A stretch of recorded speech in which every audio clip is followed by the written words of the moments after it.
saindo o material, Deu tá? certo, Porque eu não... doutor. Tá, peraí, eu vou colocar aqui. Tá aparecendo? Sim, Aguenta que já falta pouco? sim, exatamente. Não estou aguentando mais, não. Então tá bom. Então, perfeito. Vou colocar ali para gravar, então, só um pouquinho, vamos começar logo, né?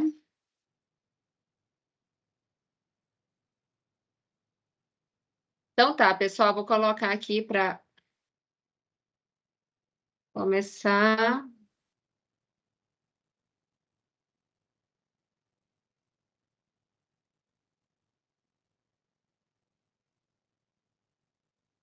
Pronto, pessoal. Então, boa tarde para vocês. Espero que vocês estejam bem.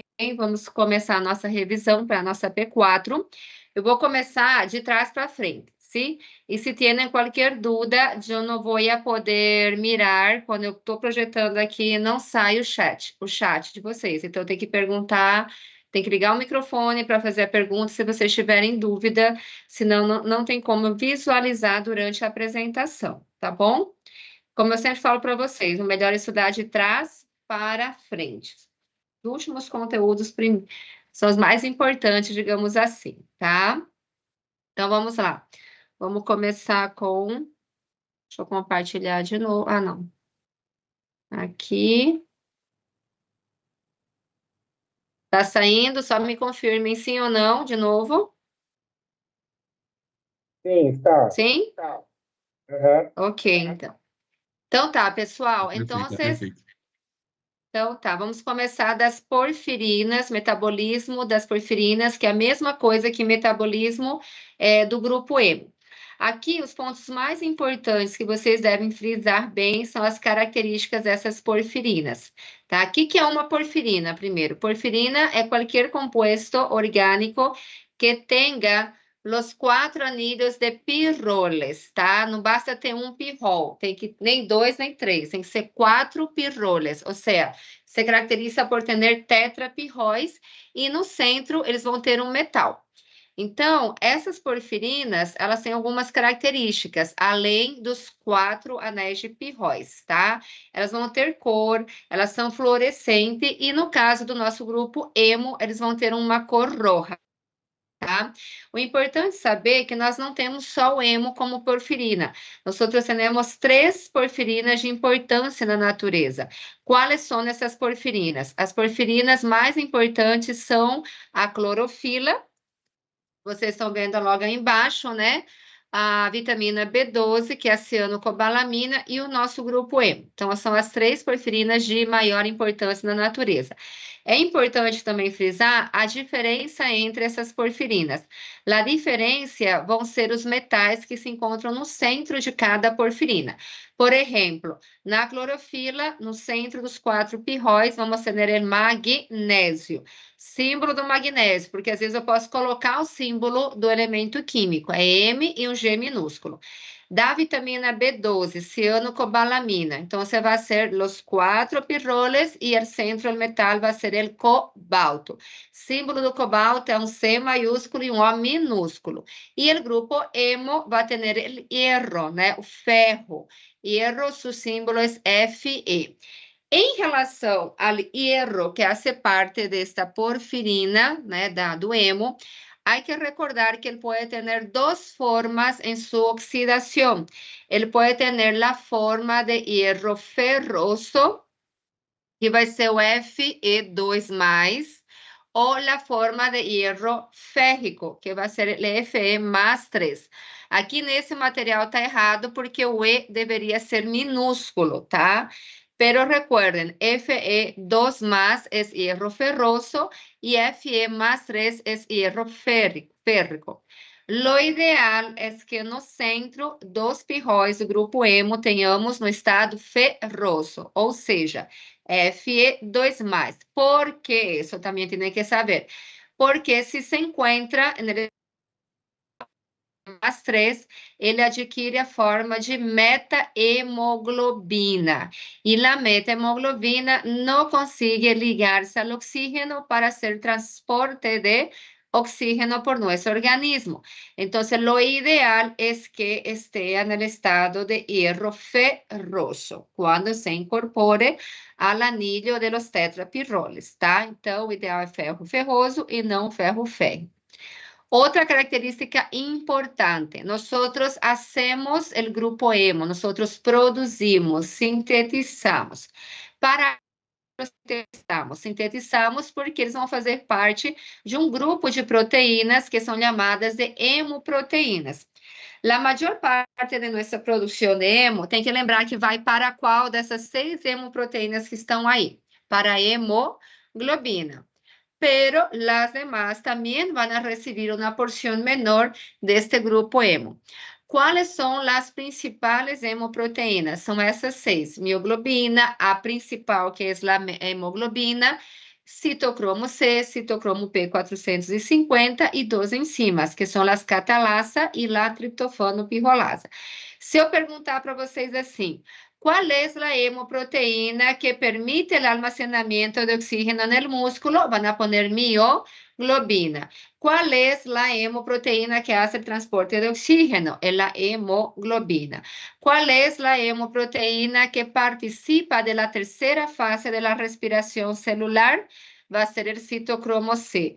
Lembrando, citocromo C, já aproveitando a ser uma relação, qual é sua função na cadena respiratória? Na cadena respiratória, citocromo C transportam os eletrones do complexo 3 para o complexo 4. Ou ainda posso perguntar, qual é a hemoproteína que permite a reação de hidroxilação de xenobióticos, que vai ser o citocromo P450, tá?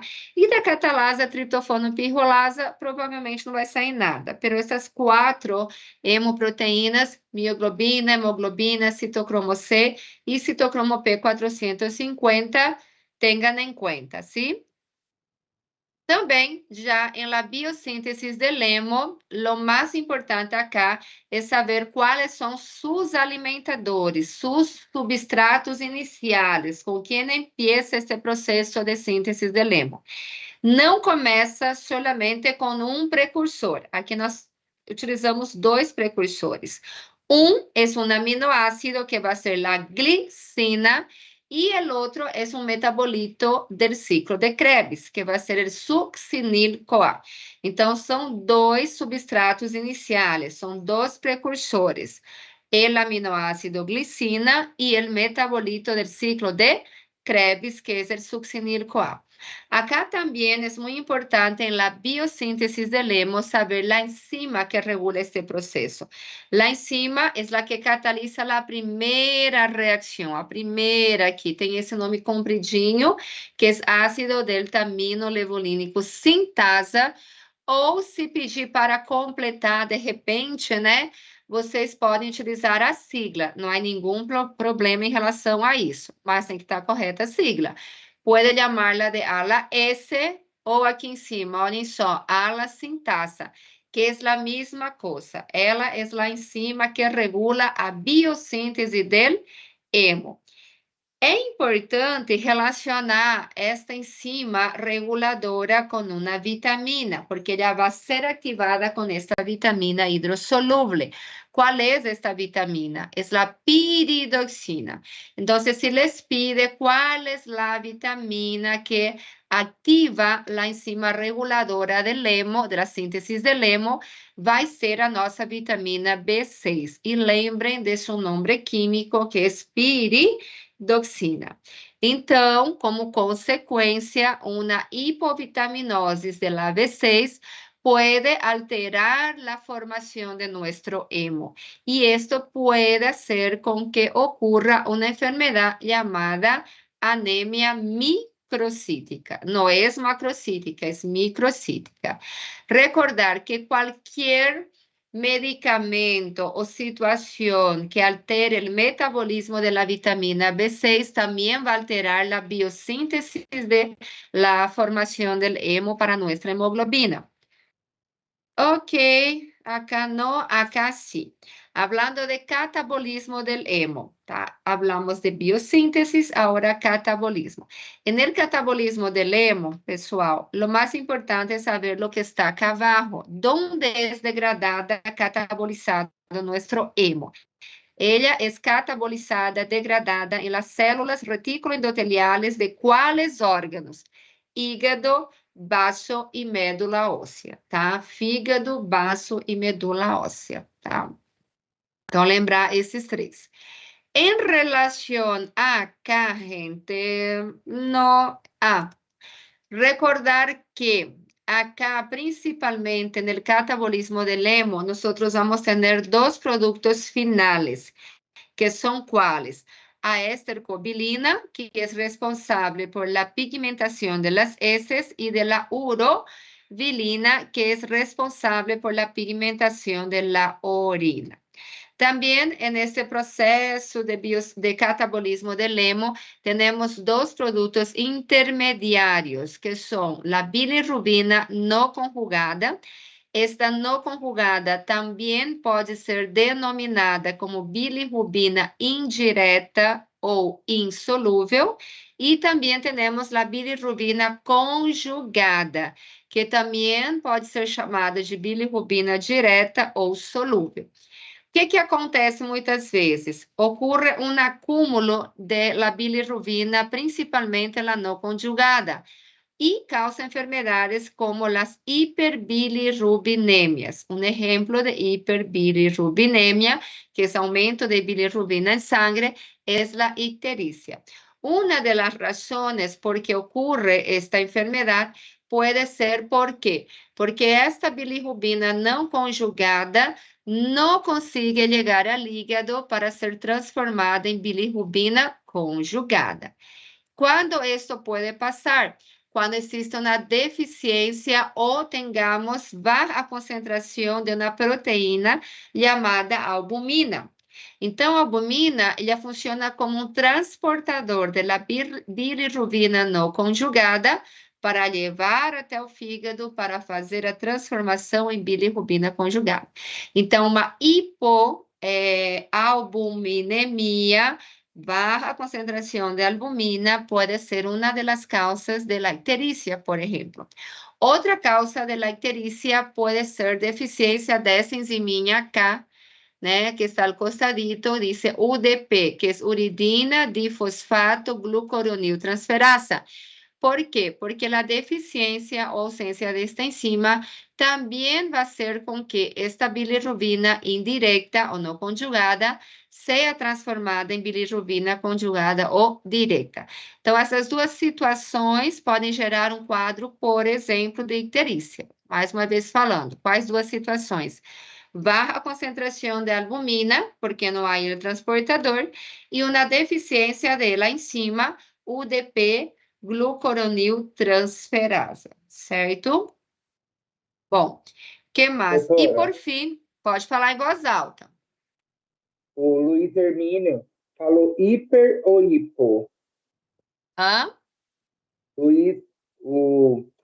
Luiz Guilherme colocou no chat, hipo ou hiper? Hipoalbuminemia. Eu não consigo visualizar o chat, gente, quando eu estou apresentando. Tem que perguntar, tá? É hipoalbuminemia, quer dizer, baixa concentração de albumina, pode ser uma das causas de um acúmulo de bilirrubina indireta, que pode causar icterícia. Bom, vamos lá. Também quero que relacionem duas patologias que vimos acá no metabolismo del hemo. Uma delas são as porfírias e a outra são as hiperbilirrubinemias. Em relação às porfírias, recordem que elas estão relacionadas com a biossíntese do hemo. E a hiperbilirrubinemia, como a icterícia, por exemplo, está relacionada com o catabolismo del hemo. Então, porfíria, biossíntese del hemo. E hiperbilirrubinemia, como a icterícia, vai ser o catabolismo del hemo. En relación a la porfiria, recuerden algunas características de las porfirias, tá? Por exemplo, pueden poner, além do que está aqui, que está um pouquinho mais antes, que eu já pulei, mas nós já vimos, hipertricose, que es el nacimiento, o sea, el crecimiento exagerado de pelos, né, en la faz, en los brazos, en la pierna, aparte la fotosensibilidad, como está acá, piel recubierta de ampollas, huesos corroídos, mutilaciones en las orejas, en la nariz, encías, que é gengiva descarnada, anemia, palidez cadavérica, são todos señales, tá? Características de las porfírias. Recordar que las porfírias, como está bem aqui em cima desse slide, dice que são as porfírias. Ocorre quando há deficiência de las enzimas de la biosíntesis del hemo e se caracteriza porque las porfirinas se acumulan ¿dónde?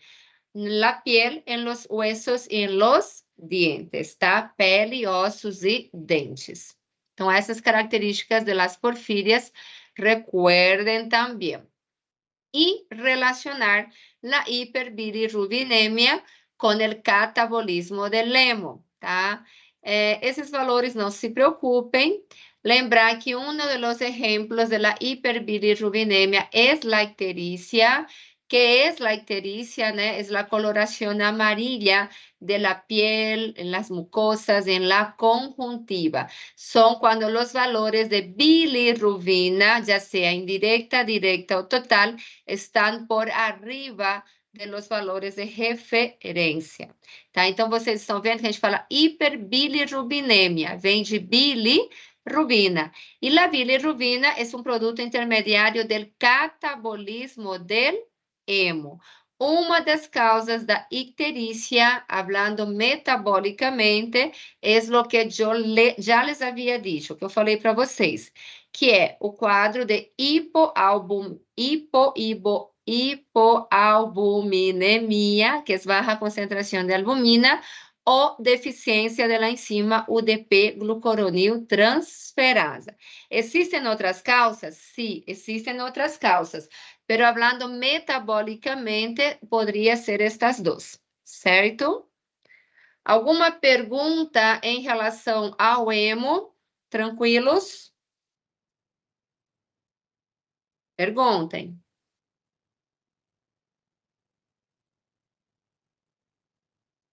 Agora estou vendo. Hã?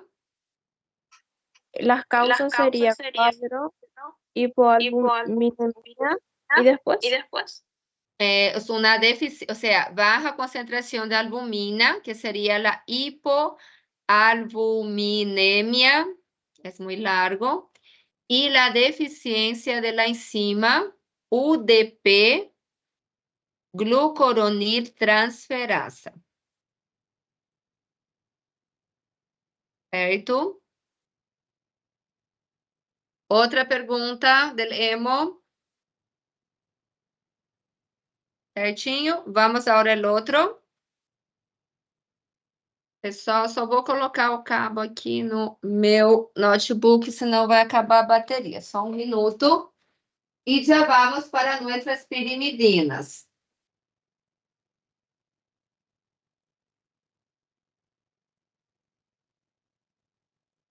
Já está, já volvi. Vamos. Vamos agora compartilhar, a ver, pirimidina. Estão visualizando, sim ou não? Não. Não? Sim, doutora. Sim, doutora. Agora sim. Então tá. Bueno, en relación a las pirimidinas, tanto las purinas como las pirimidinas, ellas son compuestos nitrogenados que la principal función está en la formación de los ácidos nucleicos, sobre todo nuestro ADN. Las pirimidinas, ellas se caracterizan por tener un único anillo, ela só vai ter um anel. Mientras que las purinas se caracterizan químicamente por tener 2 anillos, ¿tá?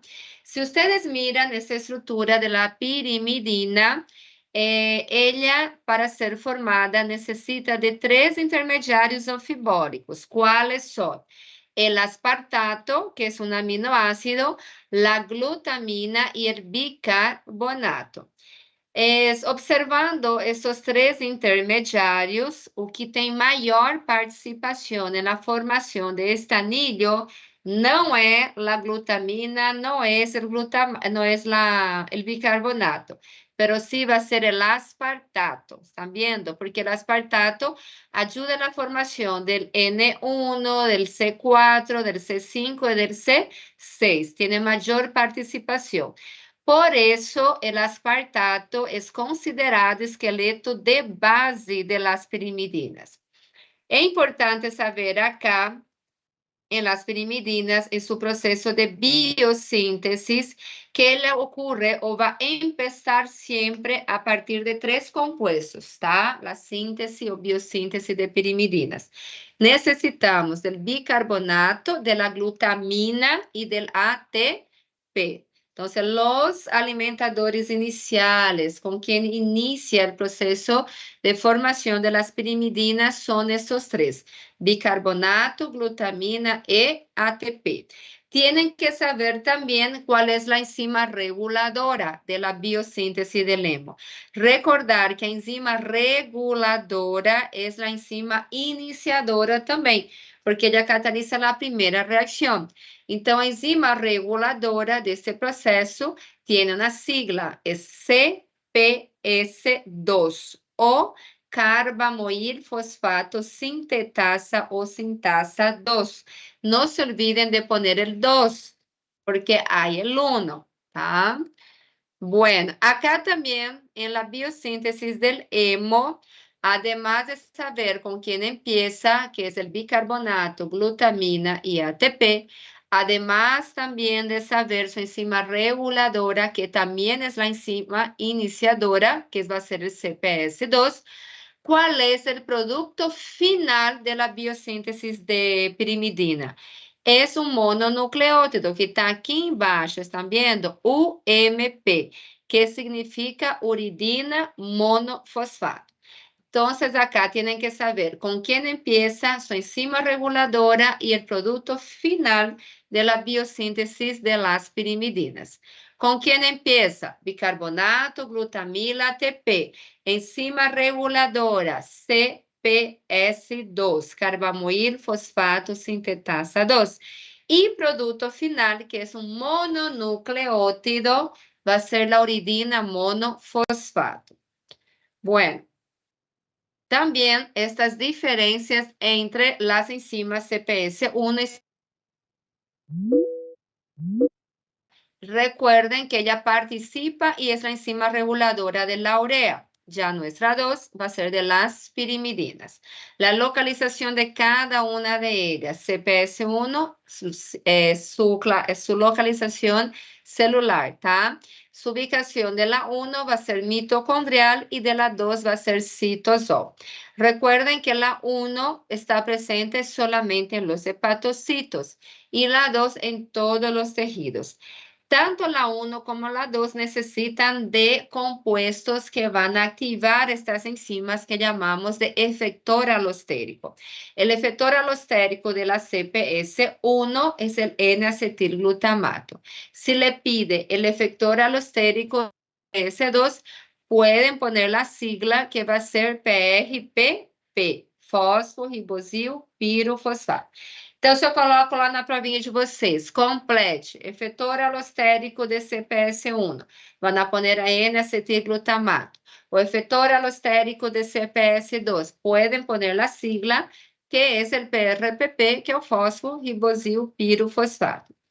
El CPS1, esta enzima, utiliza el grupo amino de cualquier origen, pero tiene preferencia por un aminoácido que va a ser el glutamato.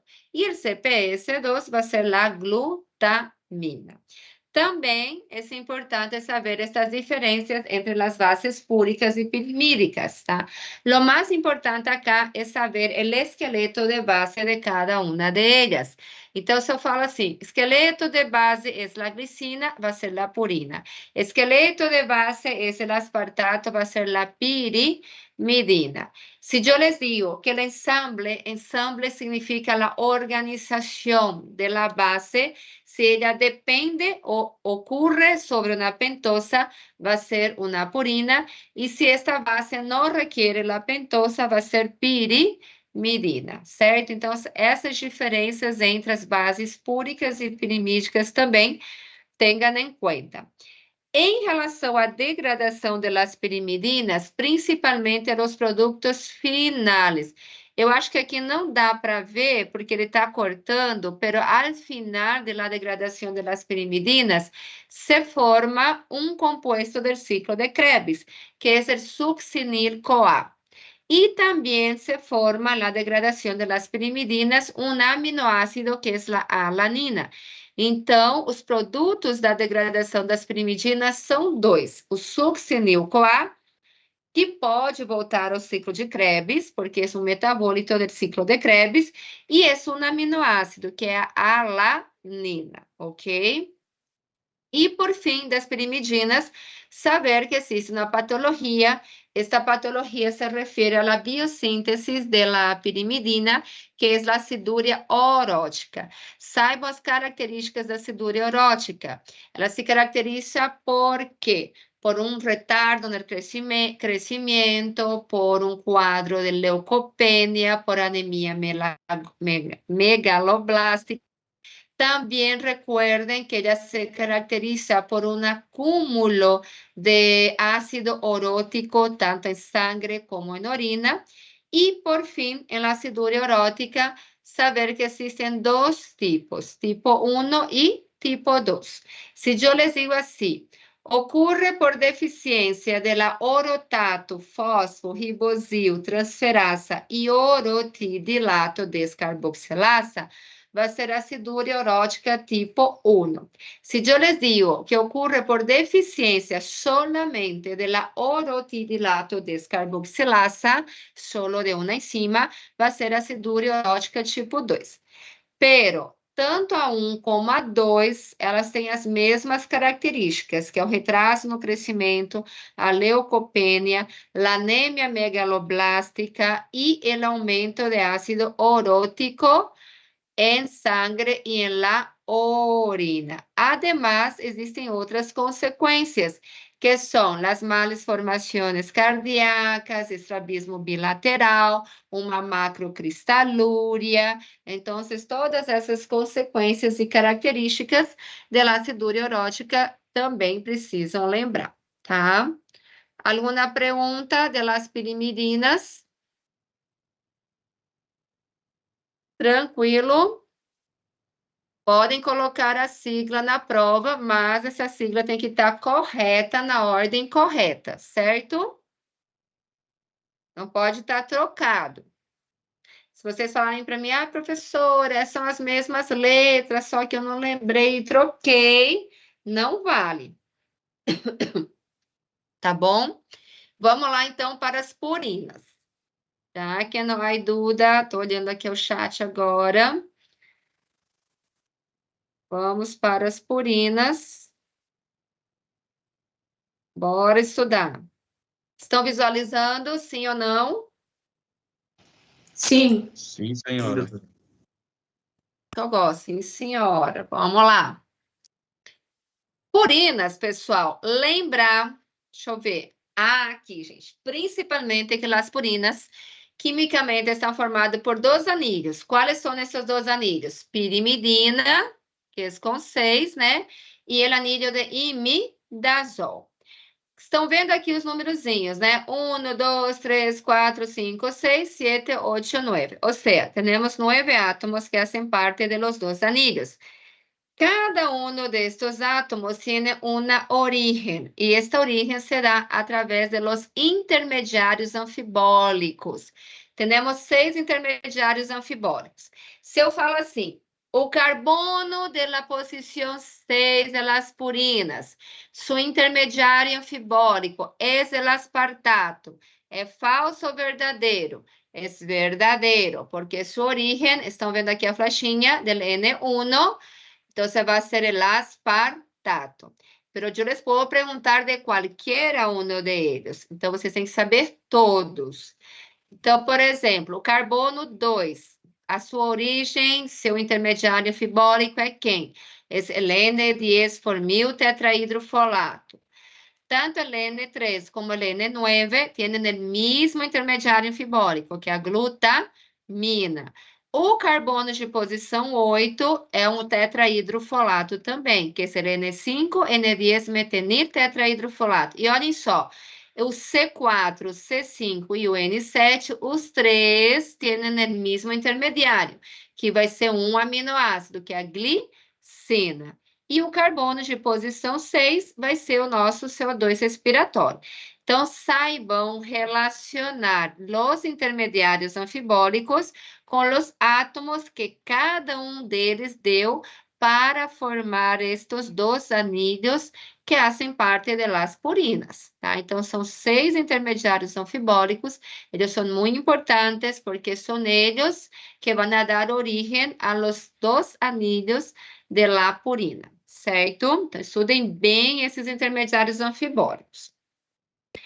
Também acá, las funciones de las purinas. La principal función es constituir el material genético, pero también son responsables por la coloración de la orina, por la vasodilatación, el control cardíaco, porque son importantes para la formación de componentes para nuestro metabolismo, como el ATP, como por ejemplo el GMP cíclico, como la coenzima A, como el NADH, como GTP. Não é GPT, tá? É GTP. Se pergunta para vocês, marque a opção, qual é a principal utilização de las purinas, vai ser síntese de ADN. Se eu les pongo síntese de ARN, também participa, pero não é a principal utilização de las purinas. A principal utilização é a síntese de ADN, ¿está bien? Aquí en la biosíntesis, lo más importante es saber quién es su precursor, con quién empieza biosíntesis de las purinas. Pueden utilizar esta sigla que es ribosa 5-fosfato o R5P.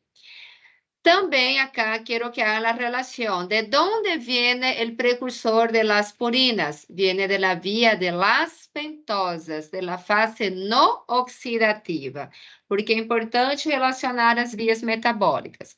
Também é importante saber a enzima reguladora de la biosíntese de las purinas.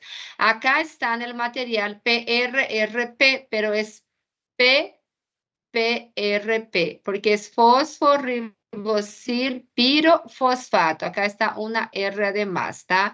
Es PRPP, sintasa. Fosforibosil pirofosfato sintasa. ¿Pueden utilizar la sigla? Pueden utilizar la sigla.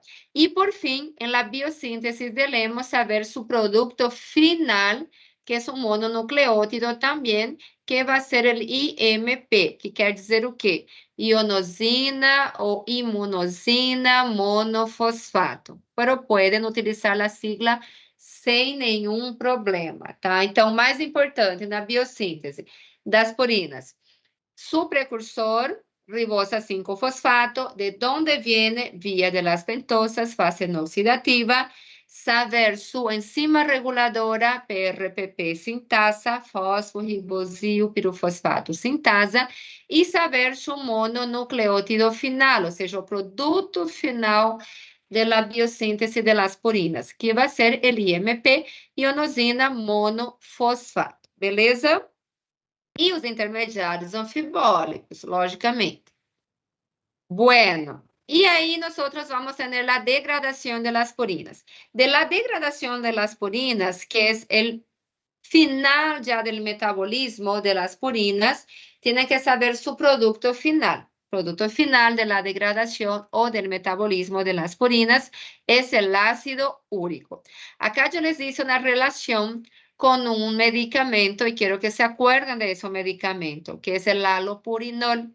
El allopurinol es un medicamento utilizado en el tratamiento de la gota, donde su mecanismo de acción es en la degradación de las purinas.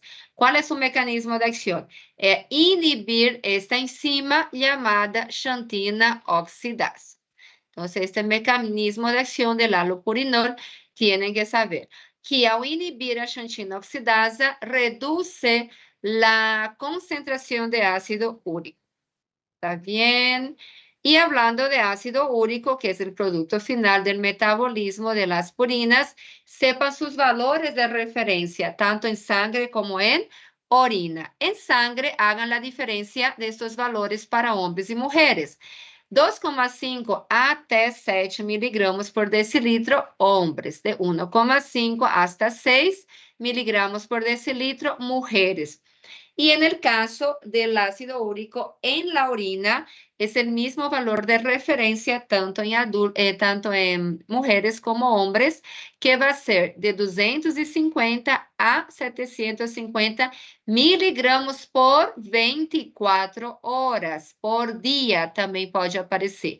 Se, por exemplo, lá no falso e verdadeiro aparece os valores de referência do ácido úrico na urina, são de 250 a 750 miligramos por decilitro, ya está mal. O si yo les pongo allá en los valores de referencia de ácido úrico en sangre para hombres, de 2,5 a 7 miligramos por día o 24 horas, también está mal. Entonces, atiendan para estas unidades, ¿ok? ¿Y qué más? Es muy fácil. Aspectos clínicos del catabolismo de las purinas. Para cada uma dessas enfermedades, gota, síndrome de Lesch-Nyhan, enfermidade von Gerke e a hipouricemia, sepa relacionar com as enzimas deficientes que participam no metabolismo de las purinas. Então, quando se le diz assim, deficiência de la PRPP sintasa ou fosforibosil pirofosfato sintasa, qual vai ser a patologia? La gota. Deficiência de la hipoxantina guanina fosforibosiltransferasa vai ser síndrome de Lesch-Nyhan. Deficiência de la glucosa 6-fosfatasa vai ser von Gerke. E deficiência de la xantina oxidasa vai ser a hipouricemia. A única que se caracteriza das 4 que estão aqui por ter valores de ácido úricos por debaixo de los valores de referência, como o próprio nome já indica, é a hipouricemia, onde os valores de ácido úrico são inferiores a 2,5 miligramas por decilitro. As 3 primeiras são hiperuricemia, ou seja, se caracterizam por aumento de ácido úrico. Então, saber relacionar as enzimas com cada uma delas. También, pues, quizás los factores de riesgo para tener un cuadro de hiperuricemia. La edad, la predisposición genética, el consumo excesivo de carne roja, de bebidas alcohólicas, la obesidad, los fármacos como la tiazida, intoxicación por plomo. E aqui, como eu já falei, saibam as enzimas de cada uma, tá? E a relação com a sua patologia. Acho que é isso somente, em relação às purinas. Certo? Alguma pergunta? Gente, tem uma mosca aqui voando. Certinho? Sim ou não? Tinha 104, agora tem 97 só. Então tá, estão acordados aí? Não estão dormindo? Sim. Cadê? Deixa eu fazer uma pergunta, deixa eu ver quem está aqui. Ó, só o Thiago que fez uma reação com o coração, os outros não? Deixa eu ver. Bielzinho, tá aí, Bielzinho? Cadê Teteu? Aí tá a equipe da Josi, tá aí, né? Firme e forte. Pernocas da Eduarda, vamos lá. Tampa aí, Vinícius. Ok. Vamos continuar, gente. Deixa eu ver aqui. Vocês têm que me animar também, não é fácil falar para o computador. Vamos lá. Não tenho bons recuerdos. Gente, vamos lá para o próximo. Vamos que vamos. Está acabando, falta pouco. Vamos para os inibidores da cadeia transportadora. Gente, inibidores... Nossa, essa mosca tá demais. Principalmente dos inibidores, vamos lá, pontos chaves, características desses inibidores.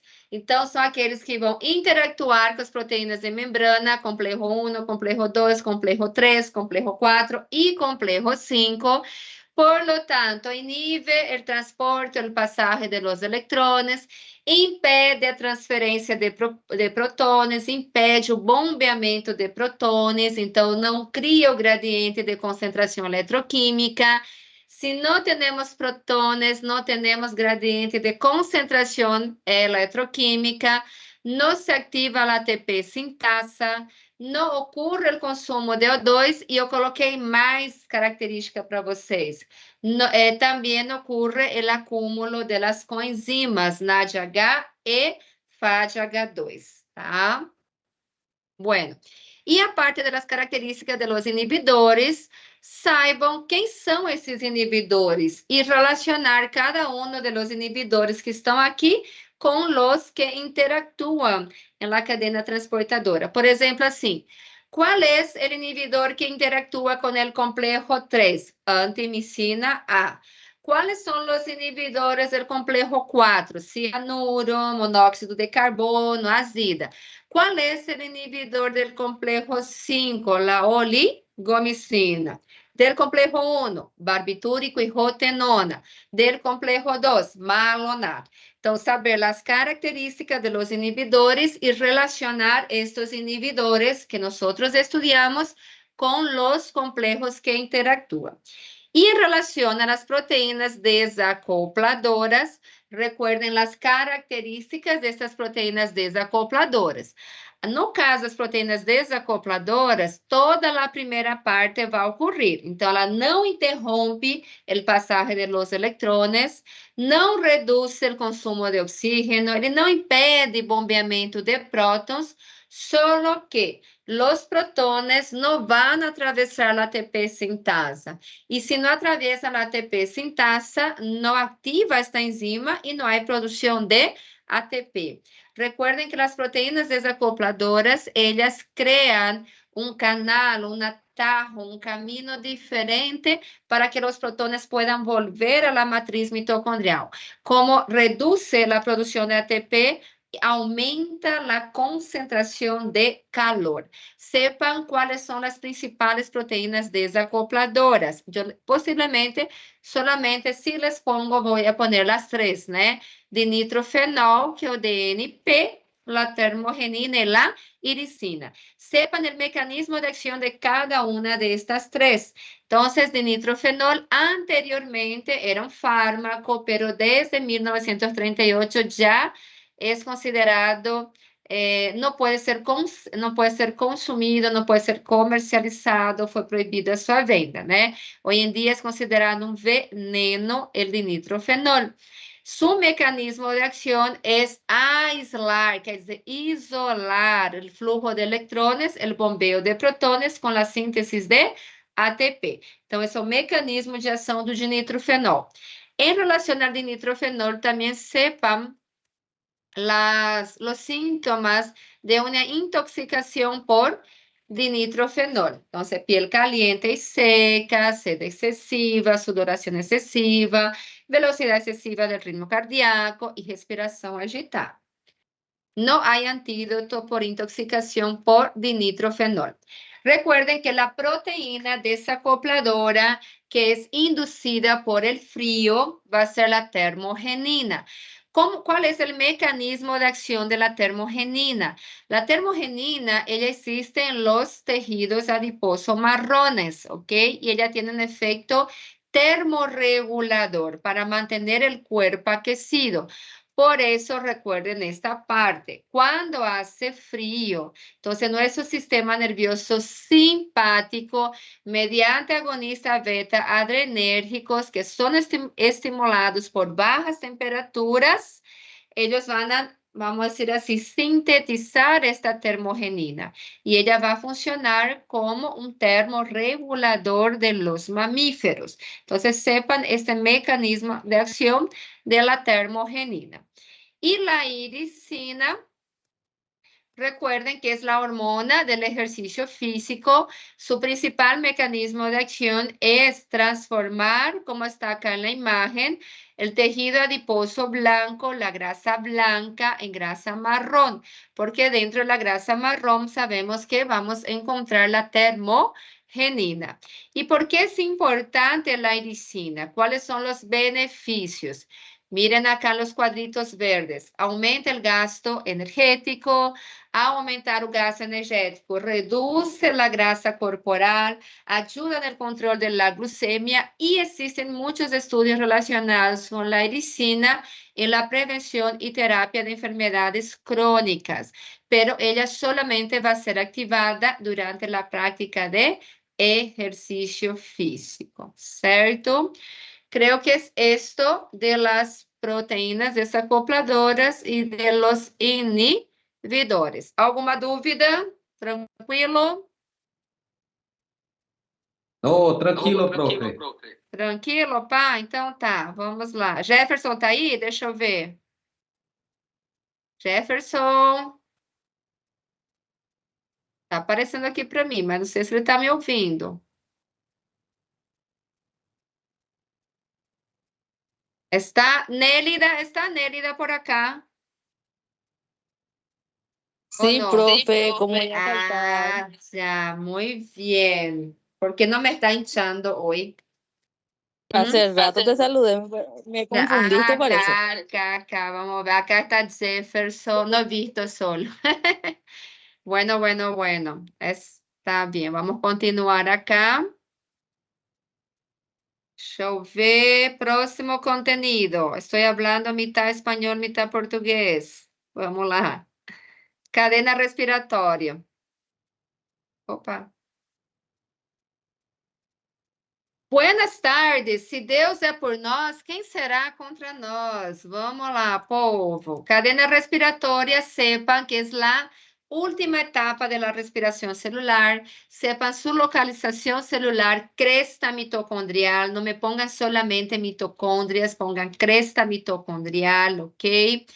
E acá, gente, lo mais importante saber es los pasos. En la cadena respiratoria, recuerden que ella es dividida en dos etapas. La primera etapa va desde el complejo 1 hasta el complejo 4, que es el transporte de electrones. ¿Qué es importante saber ahí? Que las coenzimas, que son cuáles, NADH y FADH2, van a llegar y van a entregar sus electrones. Tienen que saber, las moléculas de NADH entregan para cuál complejo? Complejo 1. Las de FADH2 entregan para cuál complejo? Complejo 2. Recordar que durante esta primera etapa es muy importante la presencia de oxígeno. ¿Por qué? Porque el oxígeno es muy electronegativo. Él va a atraer los electrones para sí. Cuando él recibe los electrones, recolecta los protones, el oxígeno forma agua, no forma ATP, forma agua. Recuerden que en esta primera etapa ocurre lo que llamamos bombeo de protones. ¿Quién hace bombeo de protones? Complejo 1, complejo 3 y complejo 4. El complejo 2 no hace porque recibe los electrones del FADH2 que no tiene poder energético para hacer este bombeo de protones. Al hacer el bombeo de protones, ¿qué se crea? El espacio intra o intermembranoso. Entonces, si yo les pregunto, ¿dónde quedan almacenados los protones que são formados na cadeia respiratória. Eles quedam almacenados no espaço intra ou intermembranoso. Acá também recuerden que nesta primeira etapa temos a participação de dois transportadores, que também são chamados de acarreadores de energia, que são a pelotita rosada, que recebe o nome de ubiquinona, e a pelotita roja, que é o nome citocromo C. Se eu les digo assim, responsável por transportar electrones do complexo 1 e do complexo 2 para o 3, vai ser a ubiquinona. Responsável tiene como função transportar electrones do complexo 3 para o complexo 4, vai ser o citocromo C. Então, tem que saber estas funções. E a segunda parte deste processo é a quimiosmose. ¿Qué ocurre en la quimiosmosis? Estos protones que se encuentran en el espacio intramembranoso van a volver a la matriz mitocondrial utilizando nuestro complejo 5, que es una enzima, la ATP sintasa o ATPasa. Cuando ellos regresan a través de una subunidad llamada F0, ellos activan otra subunidad llamada F1. Al ativar a subunidade F1, o que vai acontecer? Fosforilação do ADP para formar ATP. Ou seja, a quimiosmose é um processo onde ocorre a ativação da ATP sintasa para a síntese de ATP. Então, se les pergunta assim, quem ativa a ATP sintasa? São os protones que se encontram no espaço intramembranario. Pero quien regula la entrada de protones por la ATP sintasa va a ser el ADP. Otra pregunta que podría aparecer acá es que cuando las moléculas NADH y FADH2 entregan sus electrones, ellos se oxidan y pasan a ser NAD+ y FAD+. ¿Qué pasa con estas moléculas cuando se oxidan? Ellas van a volver a las etapas anteriores de la respiración celular, que son glucólise, ciclo de Krebs, oxidación del piruvato, para que la respiración celular sea un ciclo, no pare. Entonces, ellos son reciclados, ¿cierto? Yo les puedo preguntar también, ¿de dónde vienen las moléculas de NADH? Vienen de la glucólisis, de la oxidación del piruvato, del ciclo de Krebs. ¿De dónde vienen las moléculas de FADH2? Viene del ciclo de Krebs, certo? Só um pouquinho, pessoal. Professora, pode perguntar. A função do complexo 2 vai ser transformar succinato em fumarato? Eu não entendi só o complexo 2. Não, esse aí não leva em consideração. Vai acontecer, mas eu não expliquei. No complexo 2, você vai lembrar que só o FADH2 vai entregar os seus elétrons, e aí, para o complexo 2. E aí vai acontecer a transferência de elétrons através da ubiquinona para o complexo 3. Só isso, tá? Tá bom, obrigado. Doutora, pode perguntar. A senhora pode repetir sobre a bolinha rosa e vermelha, que eu não entendi muito bem. Posso repetir. É o seguinte, a bolinha rosa, o nome dela é ubiquinona, e a bolinha vermelha é citocromo C. A função das duas é transportar elétrons, tá? A ubiquinona, que é rosinha, ela vai transportar os elétrons do complexo 1 para o complexo 3, e do complexo 2 vai levar para o complexo 3. E a bolinha vermelha vai transferir os elétrons do complexo 3 para o complexo 4, para ajudar os elétrons a chegar no oxigênio para formar água, certo? Obrigado. De nada. Certo. Continuando aqui. Além disso tudo que está aqui no material, deixa eu mostrar para vocês aqui algo. Olhem só. Aqui, a importância do oxigênio. Onde ele se encontra? Se encontra ao final da cadeia transportadora de elétrons. Ele recebe elétrons, recoleta prótons para formar água. O oxigênio não forma ATP. Quem vai formar ATP vai ser lá junto com a ATP sintasa, lá no processo da quimiosmose, quando é ativada a ATP sintasa. Então, para formar água, eu preciso do oxigênio, certo? Que mais? Isso eu já falei. Vou só mostrar uma coisinha aqui, gente, ó. De onde vienen as moléculas de NADH? De quais vias? Glucólise, oxidação do piruvato e ciclo do ácido cítrico, que é o ciclo de Krebs, certo? E aqui, para terminar, só a lembrar, quem faz bombeamento de prótons? Complexos 1, 3 e 4, que é importante para formar o gradiente de concentração eletroquímico. Isso aqui não precisa. Quimiosmoses nada mais é, vocês podem colocar com as palavras de vocês, não tem nenhum problema. Vocês podem colocar que é o processo onde se formam os protones, podem poner que na quimiosmose acontece a fosforilação do ADP para formar ATP, tá? Vocês podem colocar com suas palavras, não tem nenhum problema, desde que seja o correto. Acá, controle respiratório, olha isso aqui. No 3, quem regula a entrada de prótons pela ATP sintasa é o ADP, quem regula. Mas quem ativa a ATP sintasa são os protones que vêm do espaço intramembranoso, tá? E o 4, quando não tem um gasto de ATP, quando eu não preciso de muita energia, existe menos ADP. Se eu tenho menos ADP, diminui a entrada desses prótons pela ATP sintasa, porque recuerden que nosso corpo trabalha sempre de acordo a nossa necessidade, certo? E para terminar aqui, lembrar de quantos, ATPs nós podemos fazer na respiração celular aeróbica. Acá tem que saber de cada uma das etapas, por exemplo, glucólise, nós temos 2 ATPs, 2 NADH.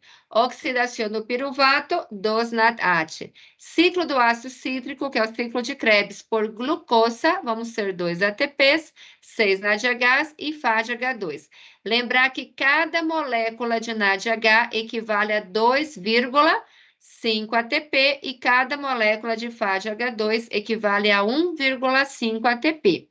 Em relação aos NADHs que vêm da glicólise, existe uma dúvida se nós vamos utilizar 1,5 ou 2,5, lembre? Então, eu vou direcionar essa pergunta se acontecer na prova, por exemplo. Se eu colocar assim, considerando que por cada NADH de la glucólise seja de 1,5 ATP, no final do processo, nós vamos ter 30 ATP. Mas no exercício diz para vocês assim, considerando que todas as moléculas de NADH equivalem a 2,5 ATP, então, o produto, ou seja, o número total de ATPs na respiração aeróbica vai ser de 32 ATPs. Então, eu les vou a direcionar para que vocês sepam se vamos utilizar, no caso dos NADH da glicólise, 1,5 ou 2,5, certo? Alguma dúvida aqui? Professora. Aqui a única diferença tem que saber os valores, tá? Por cada NADH e por cada FADH2. Geralmente, para os NADH são 2,5 ATP e FADH2 equivale a 1,5, que tem menos poder energético. Mas existe uma dúvida. As moléculas de NADH da glicólise, alguns investigadores dizem que não valem 2,5. Que valem a 1,5 ATP. Então, como nós não temos certeza, sempre a pergunta vai ter que vir direcionada para vocês, tá? Ou ela vai ter que vir falando assim, considerando 1,5 para cada NADH da glicólise, quantos ATPs vamos formar no final da respiração celular. Se ele fala já 1,5 para o NADH da glicólise, então você vai ter que saber que já são 30 ATPs, porque aí vocês vão fazer o cálculo, ó. Não são 2 NADH multiplicado 2 por 1,5, 2 vezes 1,5 vai dar 3. Então, você vai ter que fazer o cálculo para cada um deles. E aí, você vai ver que vai ser 30. Mas se o exercício solicitar para considerar todas as moléculas de NADH da respiração celular como 2,5, se você multiplicar aqui, 2 vezes 2,5 vai dar 5. E os demais não terão problema, porque sempre serão 2,5. Então, no final, serão 32 ATPs. A dúvida sempre vai ser em relação às moléculas de NADH da glicólise. Mas não se preocupem, porque o exercício já vai vir direcionado para vocês considerarem 1,5 ou 2,5. Então, tem que ficar bem atento só, tá bom? Certo? Uma dúvida? Isso. Gente, eu vou ter que dar uma pausa, pelo menos de uns 20 minutos, pode ser? Antes de continuar? E Pode sim, doutor. Tá? Eu vou deixar aqui ligado, tá? Só vou apagar a câmera e o microfone e já volto. Tem que buscar filhote. Certo? Então tá. Vamos continuar. Falta falta ciclo de Krebs, falta ainda a parte do metabolismo dos aminoácidos e falta beta-oxidação. Falta um tantinho ainda. Doutora, ciclo da ureia e ciclo de sistema biquinino não vai ter, não? Vai ter, falta isso também. Metabolismo dos aminoácidos, falta. Tá bom, então. Tá, já volto, tá? Vou desligar aqui, não vou sair, só vou desligar tudo aqui, tá? Tá bom. Para a gravação também, doutora. Como que faz para parar a gravação? Eu vou nos 3 pontinhos. Eu vou ter que sair e entrar de novo, né? Doutora, acho que é do lado do sair aqui, tá? Parar de compartilhar, não. Não, parar de compartilhar aí. Doutora, Parei. Ah, nos 3 pontinhos, onde você clicou para gravar e transcrever, aham. do lado esquerdo está escrito parar gravação. Do lado esquerdo. Ah, sim, sim, sim. Já vi. Vou parar a gravação aí. Pronto.